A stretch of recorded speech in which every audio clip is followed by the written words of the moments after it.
And then we can start the webinar.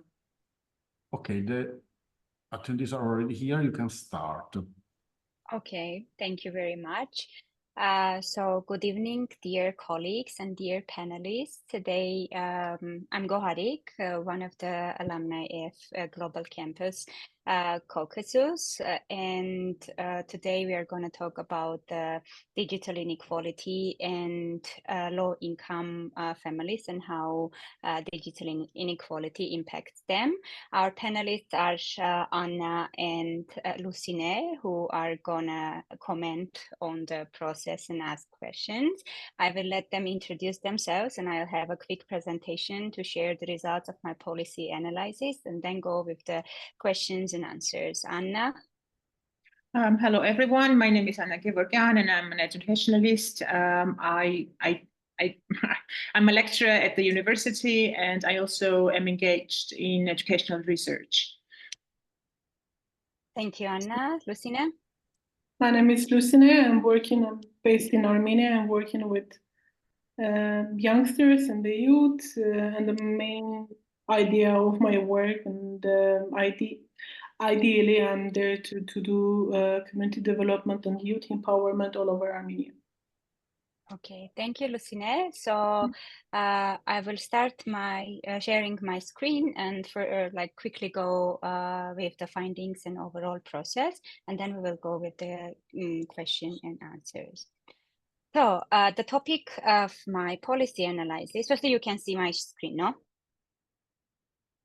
Okay, so the topic of my presentation and also policy analysis is assessing equity in digital education for low-income students in Armenia, Moldova, and Ukraine, and understanding the impact of remote and online learning on educational inequalities. So with the content, we will go with the policy problem, question, description, scenarios, and policy recommendations and conclusions.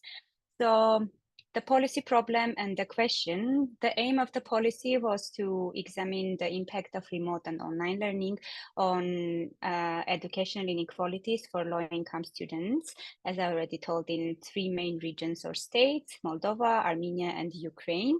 And those states were chosen based on two criteria, firstly being a post-Soviet or post-communist country, and secondly, having the same economic development or being in the same ranking suggest.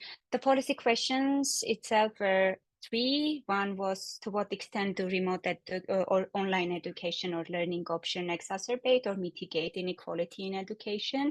The second one was, what are the primary barriers for low-income families to access digital education, and how digital literacy programs can be leveraged to empower students from disadvantaged backgrounds. The main focus and the main time frame was pandemic and some comparisons before and after pandemic. So when we go to pre-pandemic, then there were some strategies all over the world on digital education, and one of the successful examples was Estonia. However, if we are talking about the digital education, there was a forced shift to online learning in 2020, and the impact of COVID-19 was seen all over the world in various areas, including education. So over 1.5 billion students affected or have been impacted by the school closure, and there was increase in learning poverty from 53 to 63 in middle income countries. If we are talking about the policy problem and like the areas of problem, so after pandemic, there was digital inequality, and there is still digital inequality. If we are talking about the world of 1.5 billion children, and we are coming to our region, in Europe and Central Asia, only 59% of children had internet access in 2021. There was an issue of technology and access to technology. Only 33% of children aged 3 to 17 had internet access, affecting remote learning potential. Then quality of remote learning was also under the question because of teachers training and also families responding to the needs of kids. Learning environment was also impacting simply because there was no quiet space for kids to study and there was an issue of parental support.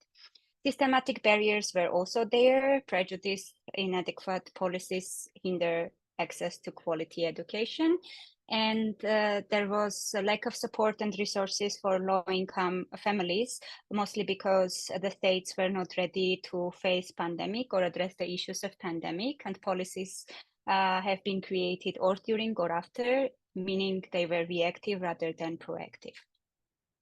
With the problem description, the first thing, let's go to Armenia. So the context is Armenia's education system was already facing a lot of and many challenges before pandemic. One of the issues, for instance, was that 35% of Armenian primary school students struggled with basic reading skills, indicating already a significant learning gap.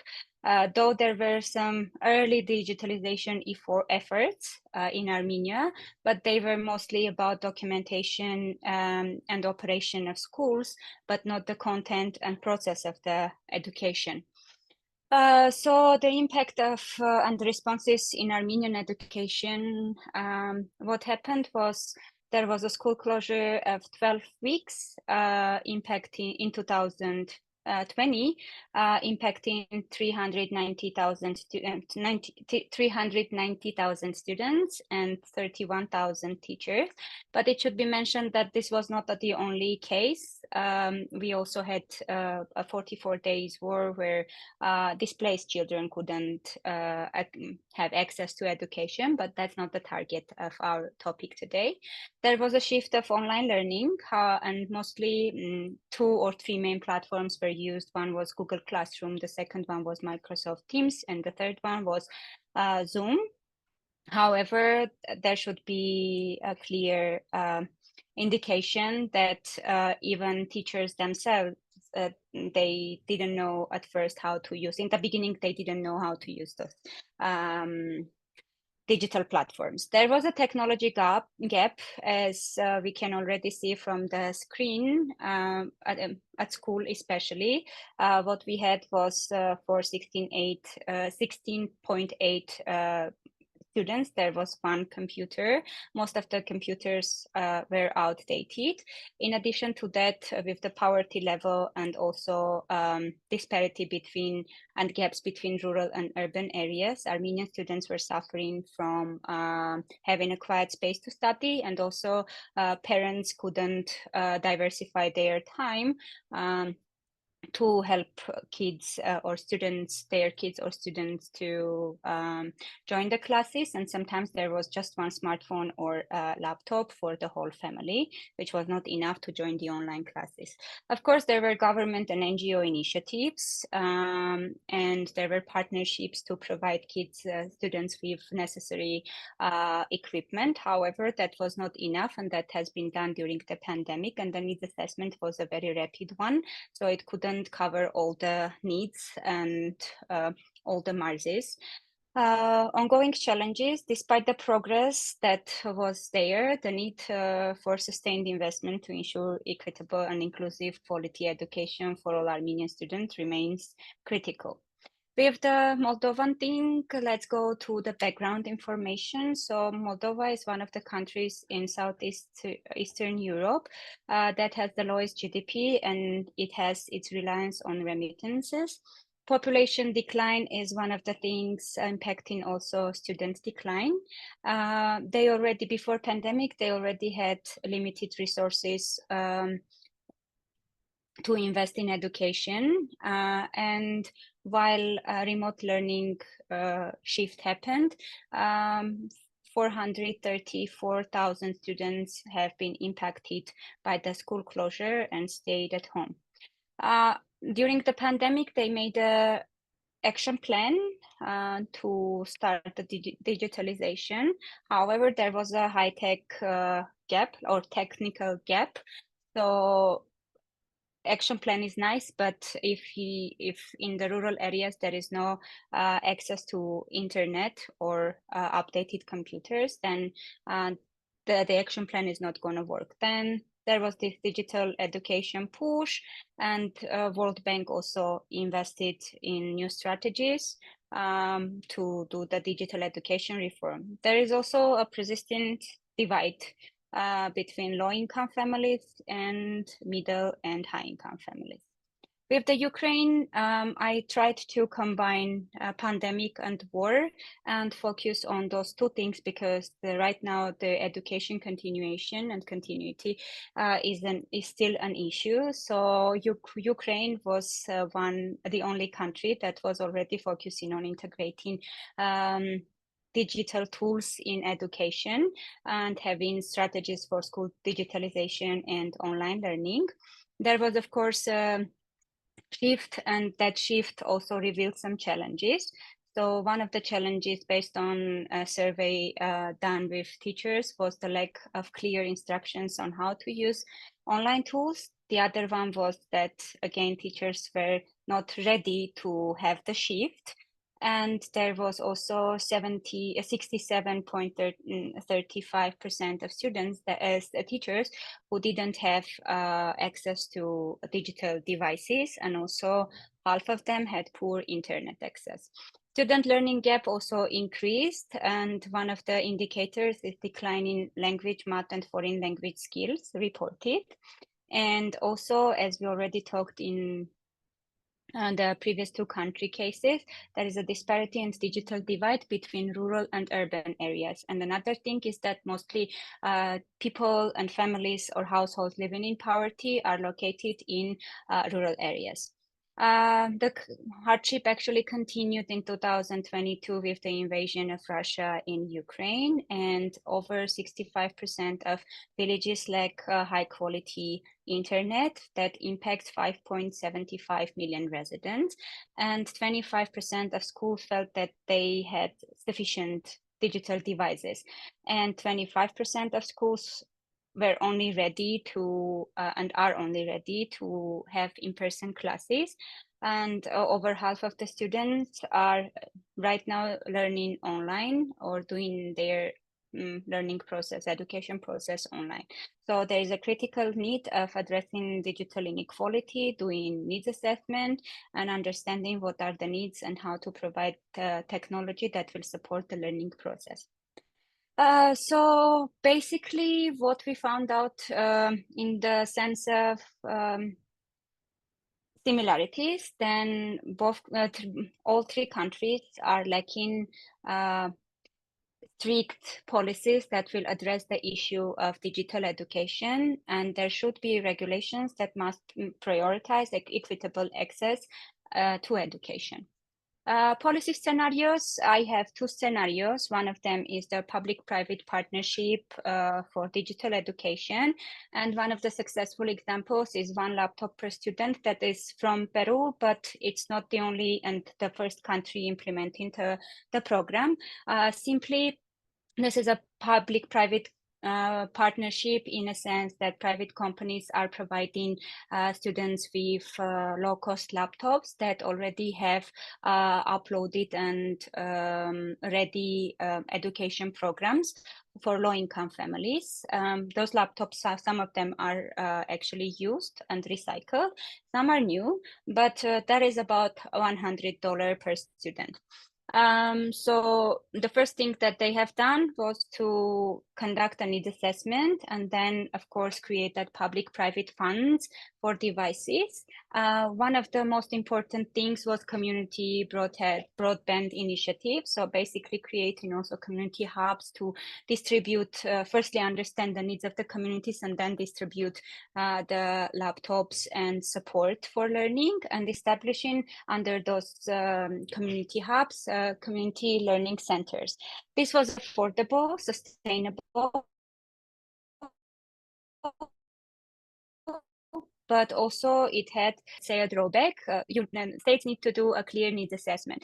That's why some countries also failed to implement this program. Another thing I forgot to mention, Peru's example is pre-pandemic. So they already tackled the issue before pandemic. Another one is the hybrid learning model. To be honest, I'm not going to advise one of those because I believe it should be a complex model that will address different issues under this huge challenge or policy question. So the second scenario is a hybrid learning model that comes from Estonia and Uruguay. That is Estonia's participatory model and Uruguay's plan cable. This combines online and offline teaching methods and creates a platform that will already have designed plan of how offline learning can be shifted to online one with its uniqueness, and also all the resources are being available online. So basically offline is being somehow complemented by online learning. So in the times of crisis, there is no need of rapid shift, but the whole overall education system is already ready. This is a heavier one, and it needs, of course, a long-term plan, but there should be a policy reform that will address the hybrid education. Then investment in teachers' trainings for blended approaches, and enhancement of learning materials for offline access, and expanding public Wi-Fi. One of the nice things about this program is that, and this model is that it's a sustainable one, and the first part of investment is a bigger chunk, but later on states are only investing for maintaining the platform and then updating the resources.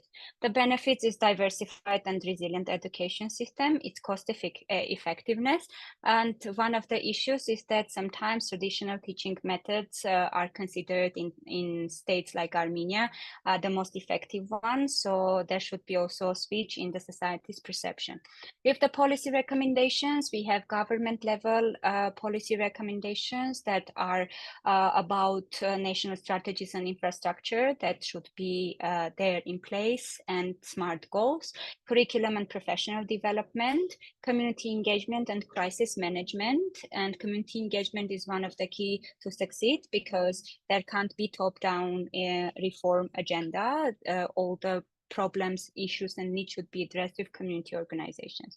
Civil society and private sector contribution is another key because technology demands funds and needs funds. So private partners can be there with some, of course, incentives like tax incentives or promotion, etc.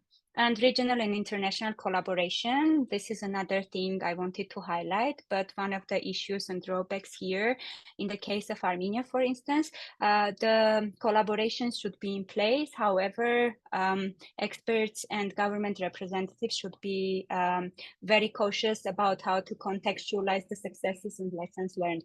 Otherwise, the successes or lessons learned are gonna, and policies based on that are gonna fail if there is no contextualization or localization of the policy reforms.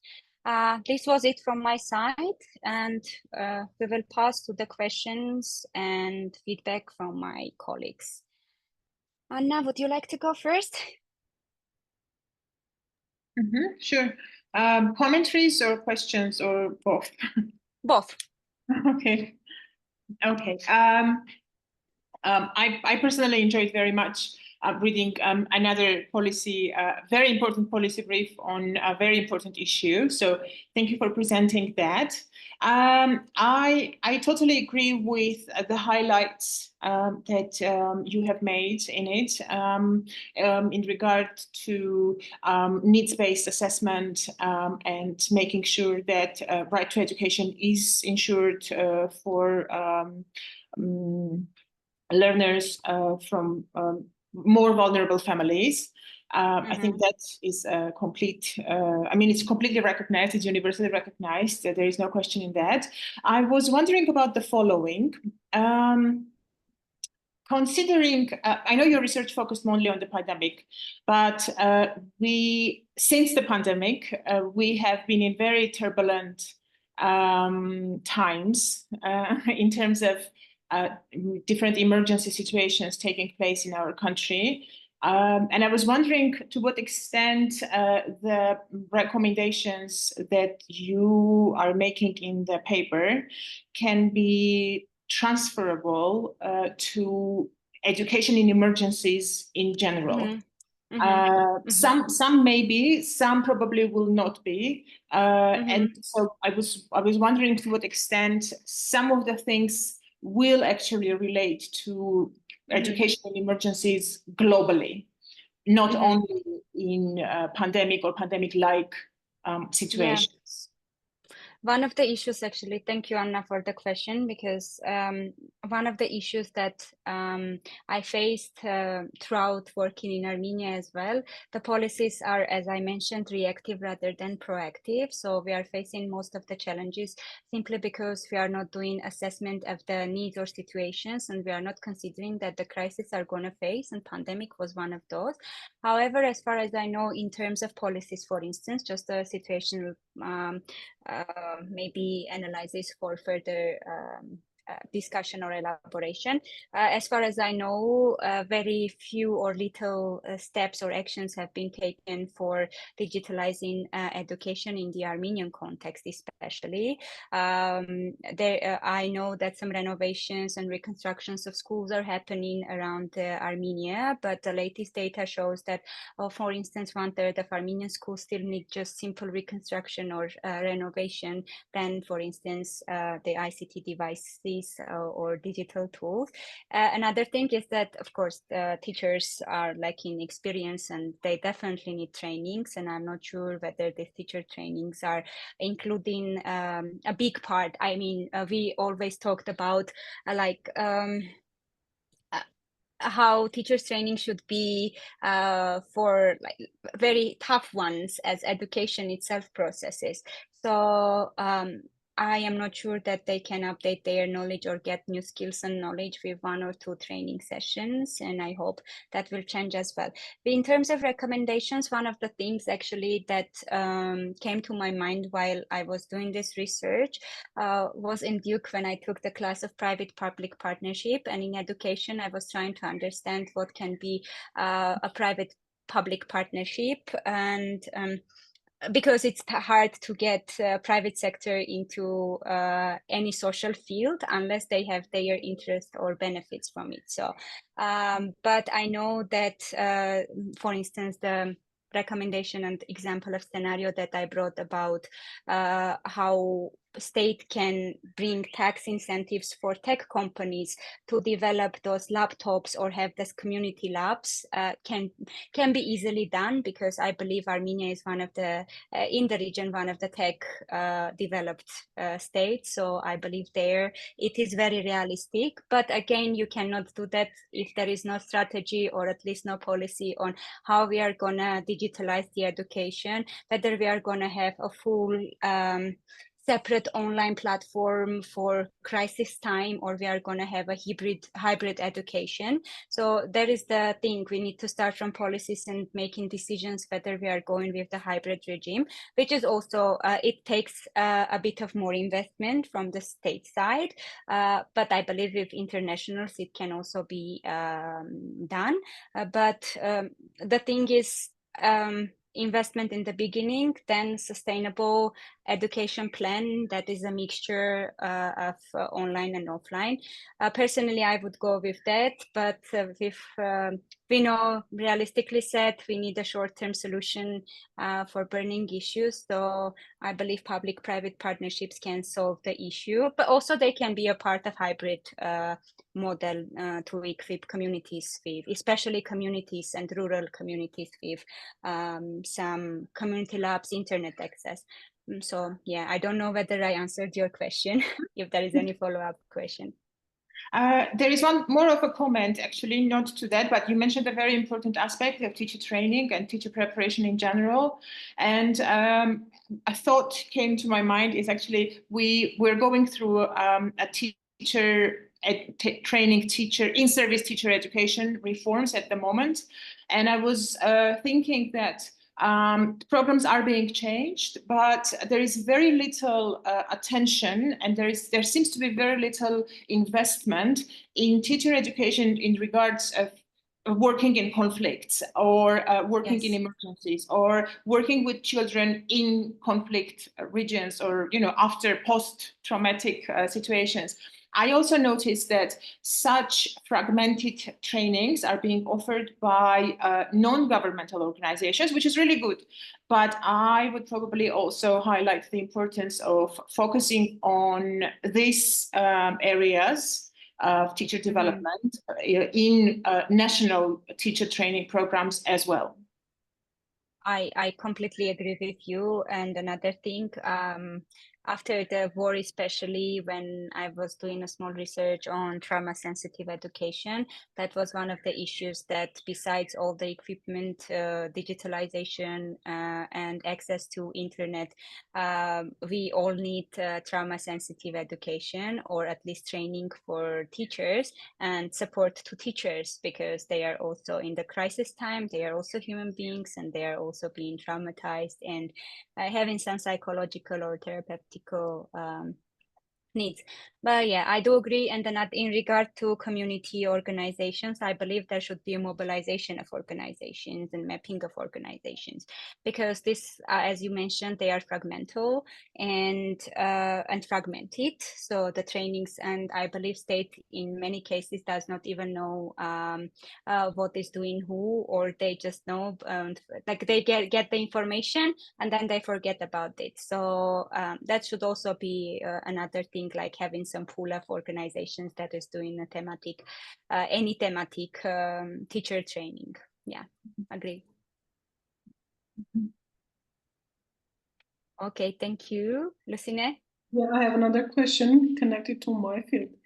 So coming from the communities and the community-based organizations, and also the schools that are working in the community, what are the main challenges? What are the main steps and the challenges that could be done for improvement digital educational system communities, especially in the communities and the remote communities?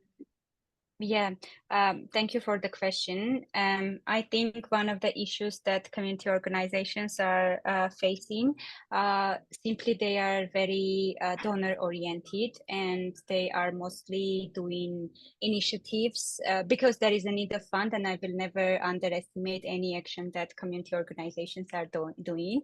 And they are, for me, small heroes in the communities doing big work with small support. But I believe one of the challenges is that, again, when it comes to mapping, government does not have any clear idea what is doing who and where.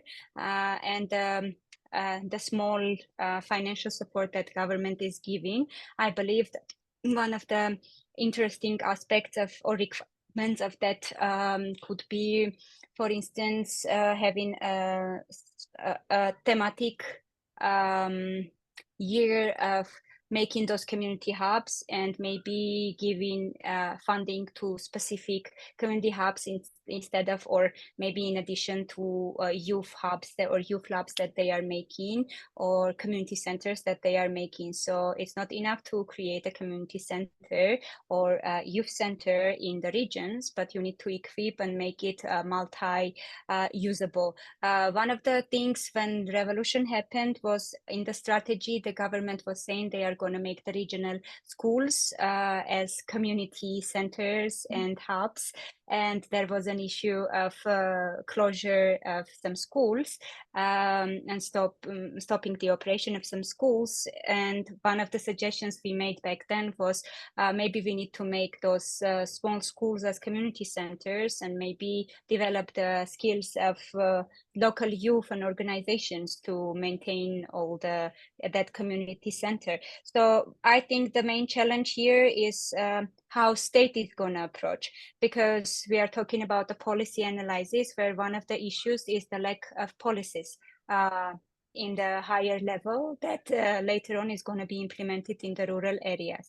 So state needs to do a mapping of youth organizations, and youth organizations also need to or community organizations. When I say community organizations, I always go to youth organizations, but community organizations, and understand their capacity of how they can turn, how they can support the digitalization of education. But also, besides mapping and delegating anything, they need to allocate some money, because funding is initial here. And instead of community centers, maybe there is a need of community hubs or something to solve some issues. So, like, another comment on this matter, before getting there, is there any possible role of delegating organizations to work with schools without involving, let's say, how do you see the role of the youth and the community organizations in the... That's a very nice question, because it goes to, as far as I got, I mean, let me clarify the question. You're asking what is the role of youth in how community organizations can cooperate with schools without state intervention, correct? Well, that's a nice question, actually, because we were talking a lot about how schools need to be independent. And based on the regulations of the Republic of Armenia, there is a certain level of independence of schools. However, that's on the paper, and the decisions are still made hierarchically. So I believe in your career, you also saw when you need to work with schools, you need to call firstly the regional administration or the Ministry of Education, then go to schools to be able to do any project, no matter whether it is with donor, without donor, volunteer, or whatever. So one of the things should be, I believe, overall promotion.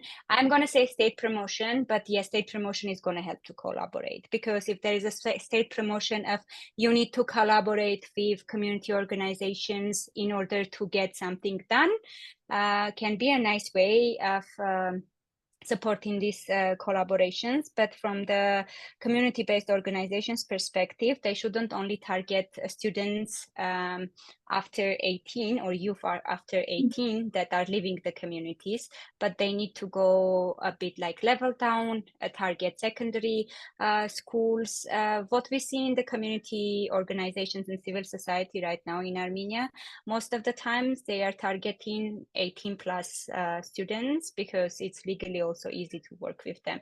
And also they need to target schools rather than youth, because in that case, like you are doing a camp, opening application, and like you are getting only active youth. Of course, there are different ways of selection, but I believe firstly, community organizations should be a bit proactive to work with schools. And schools, with schools, there should be a policy promotion, not even a policy promotion, but an advocacy plan that you need to work and share the burden. If you say you need to work and share the burden, definitely schools are going to be very open to work with community organizations. Thanks a lot for your contribution. No, we share lots of together. Yeah. Any other question? You have any question left, Anajan? Do we have questions from anyone else, or audience? Audience. Let me see. Is there any question from the audience? I see only one attendee. Let me check also the chat box. There is nothing, no contribution. So okay, I can make one more comment if. Oh yeah, sure. Permit. I was wondering.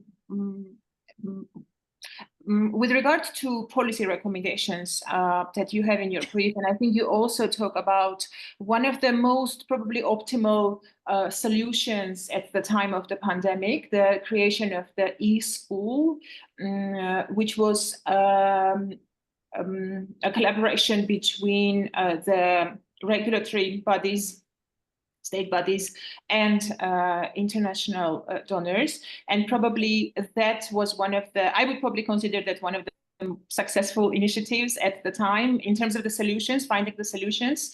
And then I think later initiatives were built on that program, developing digital education for rural schools, where, for instance, a particular aspect of education was not accessible or available. Yeah. And then I was wondering whether a recommendation would be made to international organizations who, as much as I'm aware, back in 2021, end of it probably, initiated a large program for digitalization of education for schools, which, and I know a start was given to that program, but I am not really sure what happened to that program. So a transparency of how and what such huge programs are being is needed actually in terms of how these programs are being maintained. Yeah. Actually, when I was doing my research of just like understanding what we have in the field, there was an indication of the school and the donors, but there was not much information about where is the project, in which phase is the project. So that was one of the issues I faced, and transparency is one of the another issue of donors and state collaboration. So basically, public society and also civil society sometimes are not aware what is going on at the state level, especially when the institution can be a bit not collaborative, and that's how sometimes we have different platforms with online learning, but not integrated in one. So I agree with you, and I think I can make a recommendation on that, or think of how this is actually another topic of research and policy analysis, the transparency of international donors in any area that they are putting any investment. Mm-hmm. Yeah, great. Yeah, thank you for your response. Yeah, you're welcome. Anything else, Lucina? Anything to add? I would like to ask eventually, I just want to end up, but anyways, what is the lessons learned from the last years, from the pandemic, especially from the pandemic, that we can keep in our minds and use for the future, for the forward upcoming events? I don't know what is happening, what is gonna happen in the future, but however, what is the lessons learned, let's say?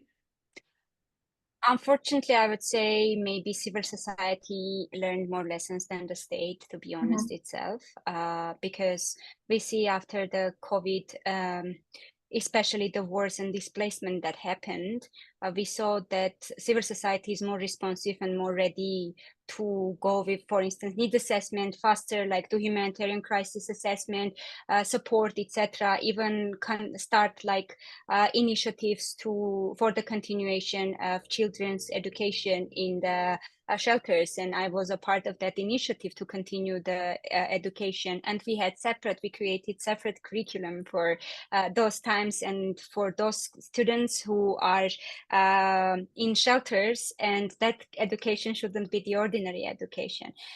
For me, the first thing is to realize that we are living in the world where crises are gonna come and go, and we need to have some regulations on the law, at the law level, and then the policy level that can be responsive to the crisis, because ordinary policies are not going to work, or have separate parts in all the law policies for crisis times that will help us to manage the crisis. If the policy is not in place, there is a collapse in the institution.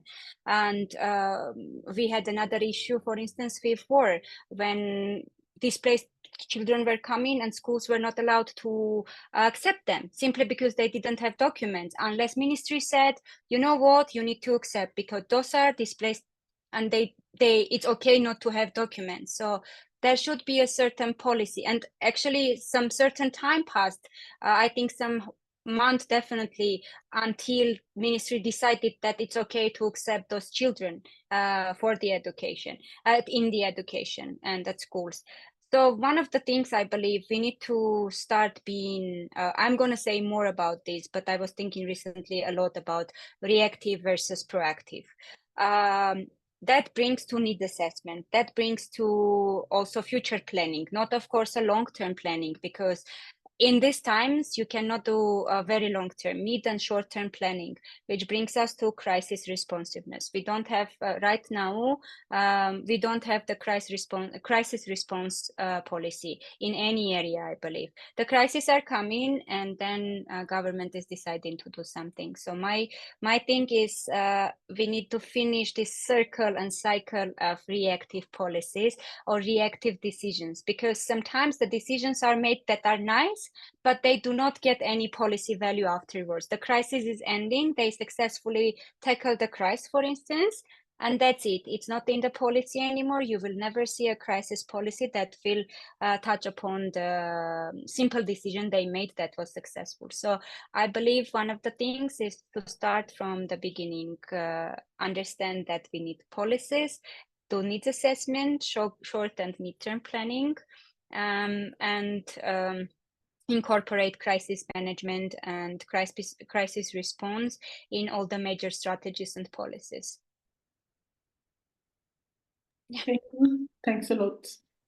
Yeah, sure. If there are no further questions, let me check the chat box as well. Then I believe we can finish. To sum up, I'm very thankful for the collaboration and for your time and commitment to be here. Your comments, recommendations, and questions were very important. And they gave like some food for thought for further policies, policy analysis and research, and also how my recommendations can be more effective and more measurable and tangible. So thank you very much for your time, and I wish you a good evening. Thank you too for inviting.